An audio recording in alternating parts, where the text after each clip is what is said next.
I'm Kevin Stevens, a native Pensacolian, husband, father, and U.S. Navy veteran. But that's not what this is about. I'm a local businessman who has owned many successful companies over the years. But it's not about this either. Recently, I ran for public office and was elected to a seat on the ECUA Board of Commissioners. So what's this about?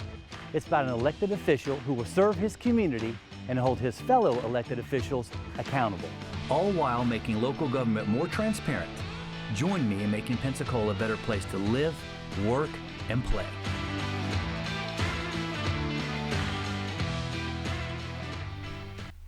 So welcome back to another episode of On the Board with Kevin Stevens. I appreciate you all joining me.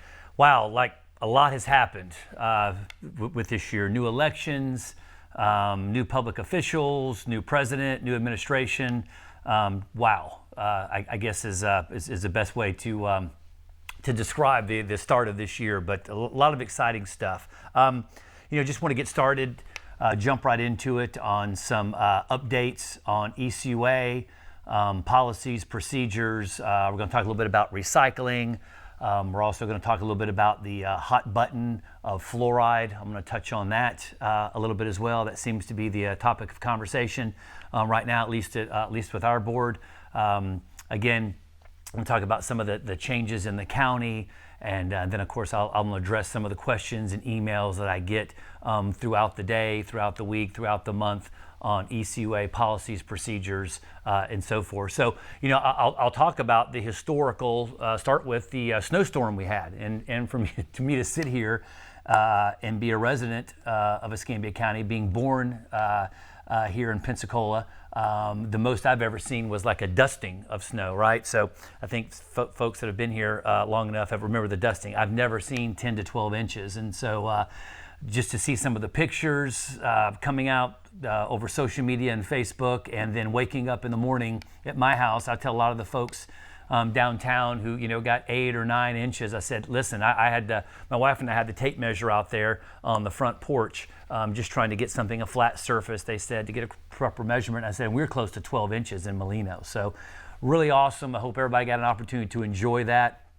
I know the kids and I grabbed the inner tubes for the pool and climbed up on one of our hills in the back part of the property and did some sledding down there and got some pretty funny videos and so forth. So we had a good time. So hopefully a lot of the folks that were smart enough to stay home and stay off the roads as advised made the best out of a once-in-a-lifetime opportunity. But I also tell people as well, you've heard it, I've heard it. Well, once in a lifetime, never happened before. I think if I read correctly, it was 1837 or 1838, don't quote me on that. The last snow we had in Escambia County, I think they said it was 3 inches. So again, historical, but I tell folks, listen, I'm not, some people agree and disagree with the statement I'm about to make, and I'm not into the global warming and the global cooling and into the world, and according to some climate experts, we should all be underwater right now. But I'll tell you something I do believe in, and that's climate change. And I tell folks, yes, you can't argue with climate change because the world has been changing since time began. So I don't know what cycle we're in right now. I don't tend to believe that human beings have a massive impact. We should be recycling. We should be, not polluting the oceans and waters and picking up trash and so forth, and being good stewards of our planet, because we all have one planet. But again, we're definitely in a cycle. And so I've told folks when they say this is a once in a lifetime snow event, I'm like, really? How do you know that? Because I wasn't around 10,000 years ago, and you weren't around 10,000 years ago, and so I don't know that. You look at the latest weather reports now, and next week we're back down in the 30s, and they've got some Canadian polar vortex coming down. Maybe that's just because of Trump and his tariffs or something, and maybe the Canadians are sending us their cold weather. But anyway, so that's coming. So I just tell people, the best thing to do is just be prepared. I know our governor has put out multiple times, have 3 days worth of supplies minimum. And again, we always think about hurricanes. We think, we'll get, hurricanes, power outages, that sort of thing. Have enough water, have enough food, dry stored goods, things of that nature to get past the first 72 hours. So Again, I would just advise, as we're getting closer into hurricane season, but we've got another cold front coming in, regardless of what act of God that we're going to be prepared for. Make sure that you, especially you husbands and fathers out there, make sure that you and your family are prepared, and that you've got your wife and kids taken care of with those supplies and so forth. And speaking of supplies, I do it. It's the egg shortage right now, and oh my goodness gracious, and I'm gonna have to touch on that. I should try to figure out somehow or another to have the great folks here at Blab kind of put a picture of my wife's chicken coops. So she's feeling like a big shot right now. So everybody's joking with her about her having her chickens and so forth. And I'm like, well, sweetheart, it is your time now to shine, because all the jokes and the funny chicken lady memes that you've been getting right now. Now you're a rock star with all of your unlimited supply of fresh eggs. So kudos to all those folks and all my neighbors there in Molino and Barth, and Cantonment. It is our time right now to shine with our overabundance of fresh eggs. Just kind of jumping into, back on the snowstorm. I got a lot of calls. A lot of folks were asking me about missed garbage pickups. I'm going to touch on this real quick, because again, it was a first time in recorded history event that we had. I know the north end of the county, my folks, we had missed garbage pickups, because obviously we're a little bit more rural where we are. So the roads were just, quite frankly, impassable. So if there was a way to get our drivers back there safely, understand, as God is my witness, we would have had our trucks out there picking up the trash, picking up the garbage, and so forth. So I know it was inconvenient. I want to apologize. I've fielded multiple calls, but it just quite frankly wasn't safe. And then when it was safe again, we were picking folks up. So we actually didn't pick up on the normal garbage days during the week, but we actually had our guys work on the weekends, guys and girls work on the weekends to pick up the garbage. And it's a mixed bag. I'd get calls and complaints about, Mr. Stevens, why aren't you guys picking up our trash? And I'm trying to be nice, not too insulting to people, but I'm like, there is 10 inches of snow on the road, so there's a good indication of why we can't get out there and get it. But we did come out there over the weekend. So, and then of course the other side of the calls were, I got lots of calls from folks saying, why do I have my big trucks on the road on a Saturday or Sunday? Because I'm going to, end up putting elderly folks' lives in danger, being on the roads with large garbage trucks that aren't used to seeing them on the weekend. You can't make this stuff up. So I can't make everybody happy. So I got the calls from folks that were upset that we weren't able to pick their garbage up because of the snowy, icy conditions. And then when we're able to get out there, when it started to thaw out on the weekends, we got some folks that were upset that our trucks were out there. But we did make that happen. And again, we're all about making concessions. So I hope that a lot of the folks appreciate the fact that we added some extra days to get out there and get that stuff picked up and fixed. So stay tuned. We'll be right back after this short commercial break.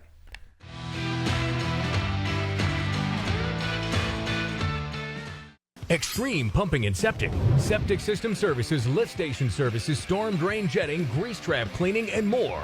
Extreme Pumping and Septic is your portable toilet rental headquarters for Baldwin, Escambia, Santa Rosa, and Okaloosa.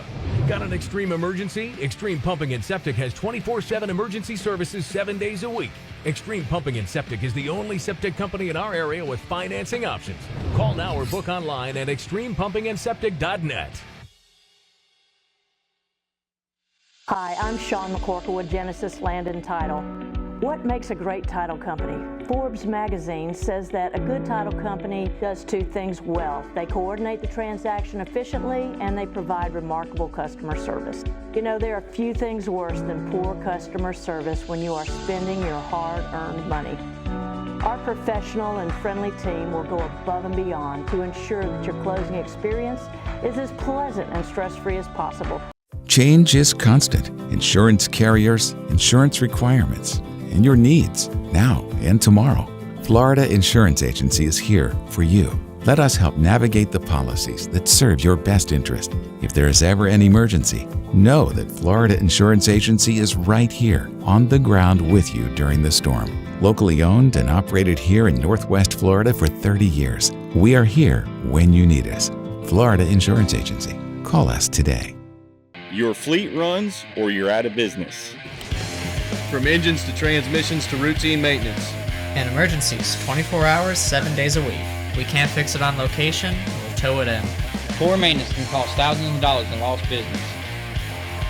We work with any kind of truck from small to semis. Extreme Fleet Maintenance, your one-stop shop for all your fleet maintenance needs. 8668 Fowler Avenue, Pensacola. ExtremeFleetMaintenance.com.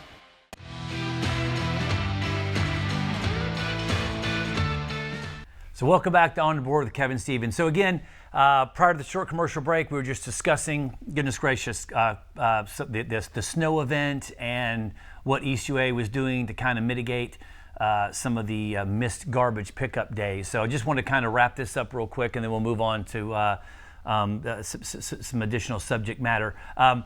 So what we did was, because we had missed those days, is we made up most of the days on the Saturday and Sunday. So I want to make sure, because again, here's the bottom line. I'm a consumer like you. So I pay for 4 garbage pickups, and by God, I want my 4 garbage pickups. So again, certain things happen. Obviously, historical snowstorms that no one can predict, so everybody's got to be a little flexible. But we did end up making up most of those days on the weekend. And then, of course, and I also want another big shout out to my staff for stepping up to the plate, that the unsung men and women behind the scenes of ECUA that make everything run and make myself and the other board members look really good. But at the end of the day, and then the following week, what we ended up doing was having our trucks go out there and pick up. We actually sent 2 trucks. So we had a lot of folks who were like, look, we have a whole week's worth of missed garbage. We've got both of our garbage can filled up and our recycling can filled up, and garbage bags on the side, which typically we don't pick up, right? I mean, it's got to go inside the can. We made it a special exception, got with my staff, got with my director, and we sent 2 trucks out on those routes that were missed and picked up all the trash. And basically we said, look, I don't care if the trash cans are overflowing, we're going to pick them both up, as well as any additional trash that you had bagged up. So again, you can't make everybody happy, as my mama used to say, but we gave it a shot and we picked up all that, no additional charge, right? There was some addition, and nor should there be additional charge, right? Because if it had been picked up when it was supposed to, due to no fault of our own, because of the snowstorm, you wouldn't have got charged. So, but then, then the question was like the bulk pickups, and those come in a lot. I still get bulk pickup questions on why we're not picking this up, and they don't understand the process. The process is you call us, ECUA, and schedule a pickup, and then we're going to go pick it up. We get the argument, well, why aren't you guys just driving out there in the neighborhoods, and if you see it, pick it up? Real question, because it's not efficient. It's not efficient. Again, you've got most of your neighbors that you can all attest to that don't have bulk items to pick up. So gas is very expensive, as you all know. Diesel is even more expensive, as you all know. So for me to be driving around throughout ECUA's coverage area in hopes of someone having a bulk pickup and not, is just a waste of resources, waste of your resources and my resources. And so again, those of you all that watch my show, those of you all, please pass that on to your neighbors. We'll come pick it up, but again, give us a call, no additional cost to you, and we'll come pick those items up as long as they fit like this within the parameters. So that's probably a big one. Still getting calls from folks about recycling. Again, if you want to recycle, great. We want to encourage you to recycle. If you choose not to recycle, then ask us. Send us a message, give us a phone call, and we'll get you a second trash can, no additional cost, right? So I'd much rather folks who choose not to recycle, I'm not judging you, ask for a second trash can at no additional cost than utilize your recycling can as a second trash can. Because what that does is contaminates the recycling facility, and then it makes it more difficult for me to justify recycling. Again, it never was meant to be a moneymaker. The whole purpose of the recycling facility, which I explained to folks, the ones that are pro and con for or against the recycling facility, is to keep that waste out of our landfills, right? Reducing the landfills and being able to recycle that those products, but at the same time not being a financial burden on the taxpayers and the ratepayers, I should say. So currently, it's paying for itself. I look at it, trust me, if you've ever gone to any of my meetings, my staff knows that Mr. Stevens is on looking at that line item on my budget. I'm a numbers guy, I'm a financial guy, so I look at that line item on there on recycling, the MRF, and so forth, and find out, without any subsidies, are we making money? Are we breaking even? Are we losing money? That sort of thing. So the international market for purchasing recycles was surprisingly good last year. So because of that surplus, we were able to break even and go a little bit to the good. So that's a good thing. So to answer all the questions, did we lose money last year? We did not. This year's a different story. And again, there's going to be a lot of changes, because this year, I believe we're going to be, we're in negotiations with the city of Pensacola right now to do that recycling.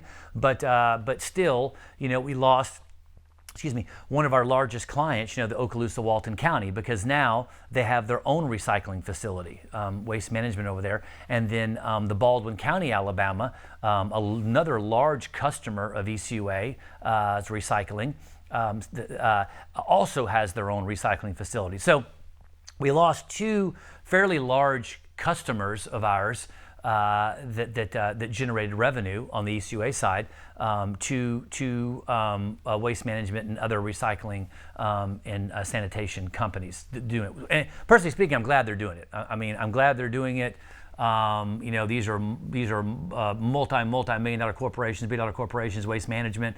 So I'm happy if these guys are kicking butt and taking names and making a bunch of money. I'm all about show us how you're doing it and if best practices. And I'm looking forward to at some point touring those facilities to see what they're doing, because it's all about, we're all in this together.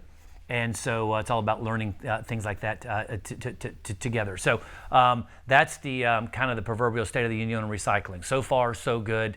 But again, please, if you're not going to utilize that recycling can, let us know. We'll come pick it up, swap it out.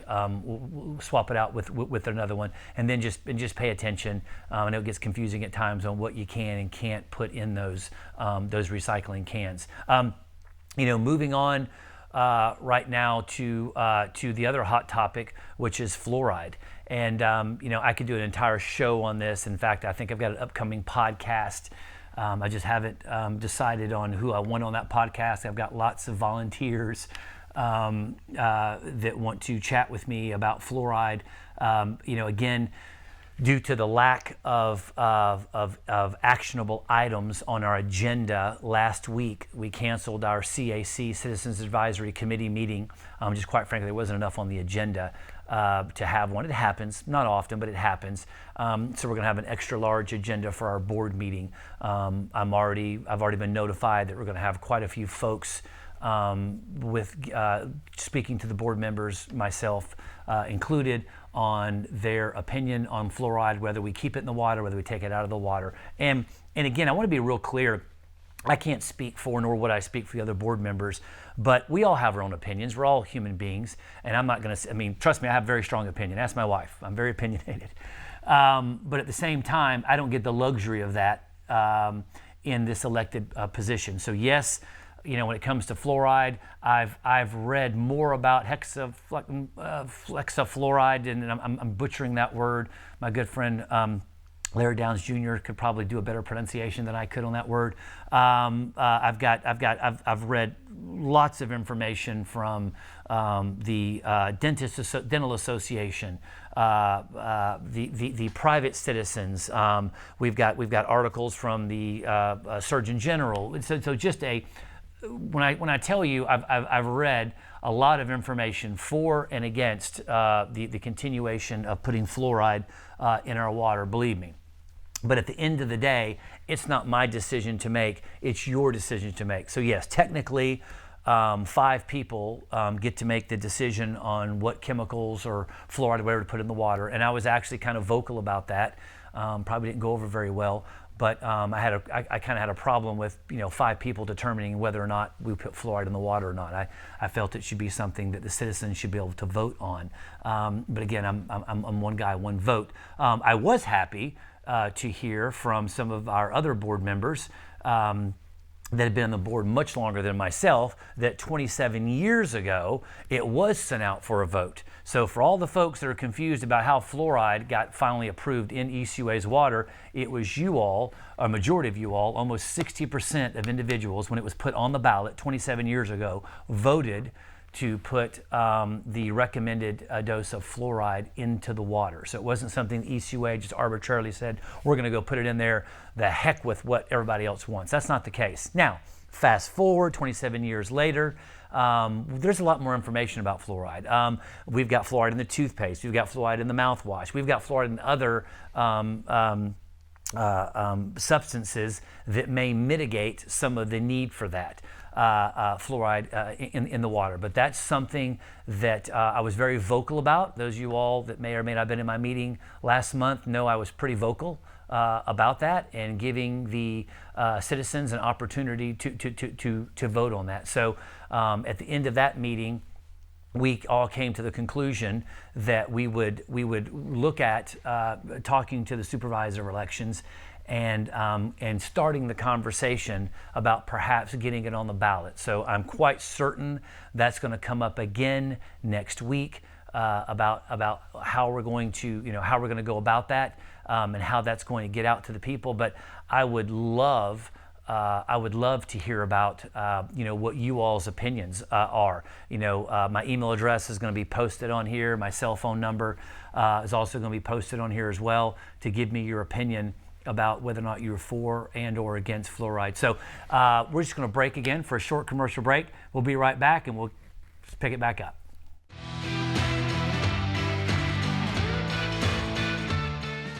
Change is constant. Insurance carriers, insurance requirements, and your needs now and tomorrow.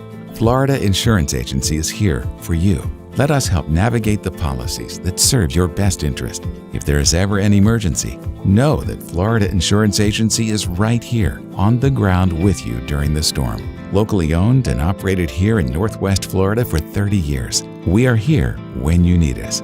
Florida Insurance Agency. Call us today. Your fleet runs or you're out of business. From engines to transmissions to routine maintenance.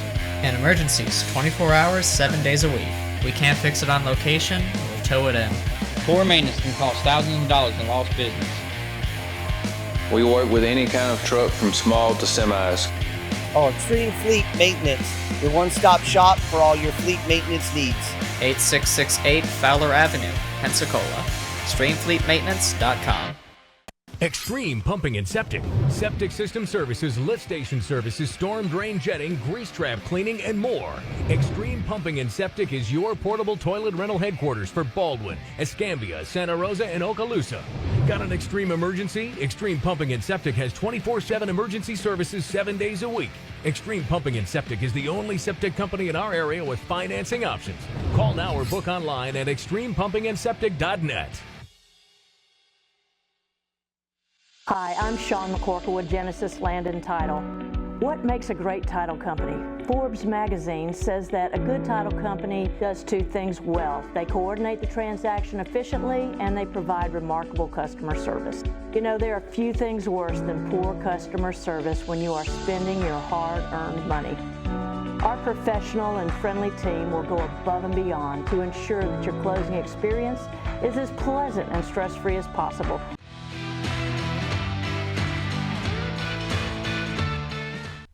So welcome back to On the Board with Kevin Stevens. So prior to the short commercial break, we were talking about fluoride and that seen in the water that the ECUA currently adds to the water.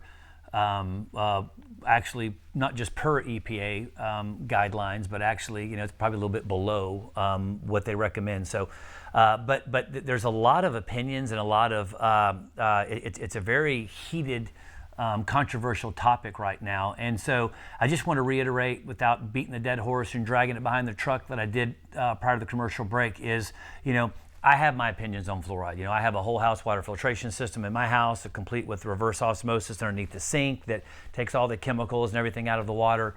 I know everybody is not in a financial position to be able to do that, and some people don't want to do that because they again, we have our ECUA produces very, very good water. But at the same time, you've got folks that are anti-fluoride that want to be able to do that, that may not be able to do that. So we're going to pick that conversation up again Tuesday at Tuesday's board meeting. I'm going to listen to you all. But at the end of the day, if a majority, not a minority, if a majority of the ratepayers and my constituents in my district vote to take or reach out to me and say, Mr. Stevens, we want it out, regardless of my opinion, my vote, one vote, by the way, is going to be to remove it. That doesn't mean that's going to happen. You have to have three majority to make that happen. But I can tell you my personal opinion, I'm going to vote the will of the people that put me in this position. So again, that's not to negate the individuals who have strong feelings for it and or against it. It's just to sit there and say, we put this to a vote 27 years ago. A majority of the people said they wanted it. Therefore, ECUA put it in. Now, fast forward where we are now, I believe it's time to have another vote. I believe it's time to put this back on the ballot or put this back on the agenda, some agenda, how we get it on there. I think it's 18 months for the next election or something along those lines. I personally think that's too long. I wish it was shorter. I'm going to try to come out with surveys. I'm going to send out, I'm going to work with some of our media sources. And so whatever I can figure out to get you all to be able to reach out to myself and or the other board members and give us your opinion on that. And then based on that, again, I have no problem bringing it up at every single board meeting between now and the next 18 months. But prior to doing that, I want to make sure that all the education on both sides is put out. And more importantly, I want to hear from you. I want you to call me, email me preferably, and tell me what your opinion is for or against it. And based on a majority of you telling me what your wishes are, that's what I'm going to vote. So that's the bottom line. So moving off of fluoride. A lot of stuff has happened right now. We've got, you hear a lot with the Elon Musk new appointed position with the, Department of Government Efficiency, I think it is, DOGE, I may be butchering that an acronym there. I've had a lot of folks reach out to me, send me some emails on how we do that on ECUA. I bet there's a lot of fraud and use and abuse in ECUA. I'm like, as a matter of fact, there's not. I'm the like I said, I'm the financial guy here, so I comb through the financials, P&Ls, balance sheets, debt flow schedules, contracts. I make sure that we get a minimum of 3 bids if possible. We take lowest bidder, all sealed envelopes. There's nothing shady going on behind the scenes. So I feel pretty confident that ECUA runs a pretty tight ship when it comes to our finances and waste and abuse and so forth. I would personally like to put that out to folks and kind of clear up any kind of misconception on that. But and then you've got the latest. Goodness gracious, you've got Santa Rosa County that just passed resolution to kind of move in a different direction on their sewer plant, and you've got the city of Milton kind of moving in their direction on, or misdirection, I should say, on their sewer plant. So we got a lot of folks. Are we adding any input to that? I can tell you, ECUA has been available, has been more than willing and able to answer, help in any shape, form, or fashion we can with our neighbors in the Santa Rosa County to be of any assistance we can to answer any questions, comments, or concerns to help them get to a point where they have a viable sewer plant, because that place is growing like gangbusters, as you all know. And I mean, quite frankly, there should have been a sewer plant over there in Santa Rosa County 10, 15 years ago. But you can't cry over spilled milk. So let's figure out what we can do cumulatively to help those folks. We had impact fees. Just passed over there in the Santa Rosa County area. You've still got historically high interest rates and so forth going on, high property insurance and so forth. So a lot of headwinds right now But I would just always tell folks, the man upstairs makes the final decision. So just put your trust in him. I know everybody's kind of in a constant state of anxiety right now with everything going on in the world, but just want to let you know it's going to be okay. I appreciate you all watching the show. Please continue to reach out to me, email me, call me, questions, comments, concerns. I pride myself on getting back to you in a timely manner. God bless. We'll see you next month. Take care.